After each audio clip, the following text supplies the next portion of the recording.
ہم نمازوں کو فرض سمجھتے ہیں، بلکہ اس کے علاوہ اور بھی بہت سے کام ہیں جو زندگی کا حصہ ہے اور ہمیں پتہ ہی نہیں ہوتا کہ وہ فرض ہے، ان کا 70 کے برابر کا ثواب ہے۔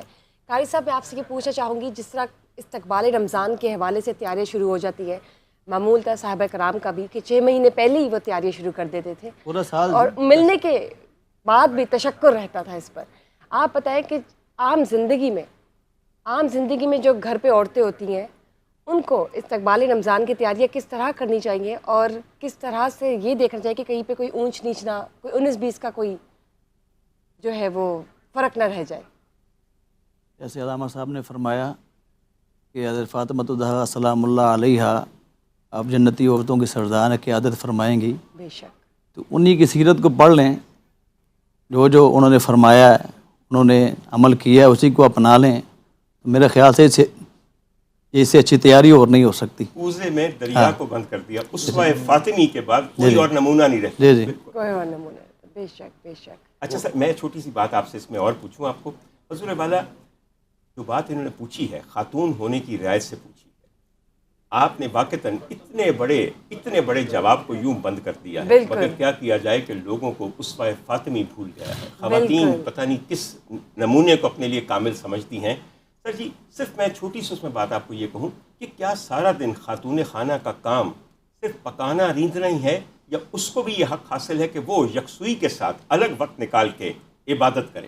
ہاں جی، یہ بات یہ ہے کہ باقی جو کام ہے فرائض ہیں وہ ساتھ سے چلتے ہیں، لیکن اگر ماں قرآن پڑھنے والی ہوگی، ماں نماز پڑھنے والی ہوگی، تو بیٹا غوث اعظم ہوگا، بیٹا امام حسن ہوگا، بے شک، امام حسین ہوگا۔ بے شک سر۔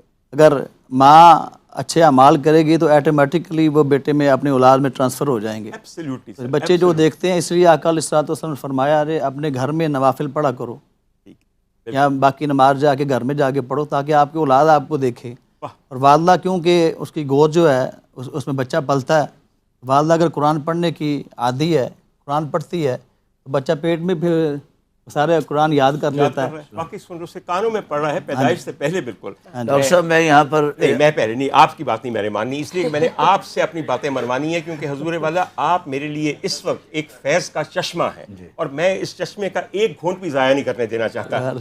آپ نے ایک آخری بات جس پہ میں نے آپ کو ٹوکا تھا، اور میں گناہ گار ٹوکنے والا کون ہوتا ہوں، میں چاہتا تھا کہ وقفہ ملے اور میں وہ برداشت کر سکوں جو کچھ آپ نے ابھی تک کہا ہے۔ واقعی حضور والا آپ یہ فرما رہے تھے کہ جس نے کسی بھوکے کا روزہ کھلوایا اس کا جو اجر ہے، کسی کو افطار کروائی، کسی کو سحری کروائی، اس سے بات آگے لے کے چلتے ہیں۔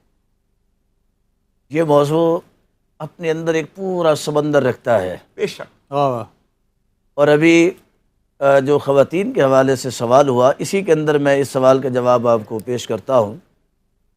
سیدہ پاک نے منت مانی ہے، شہزادے بیمار ہوئے ہیں، آپ نے منت یہ نہیں مانی کہ میرے بیٹے ٹھیک ہوں گے تو میں اتنی دیگیں چڑھا دوں گی، یہ نہیں منت مانی کہ بیٹے ٹھیک ہوں گی تو میں بکرے ذبح کرا دوں گی، یہ نہیں منت مانی کہ بیٹے ٹھیک ہوں گے تو میں چاول یا گوشت میں باہر راستوں میں پھینکوا دوں گی۔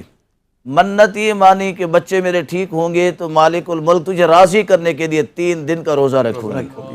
روزہ خاندان نبوت کو اتنا پسند ہے، کیوں؟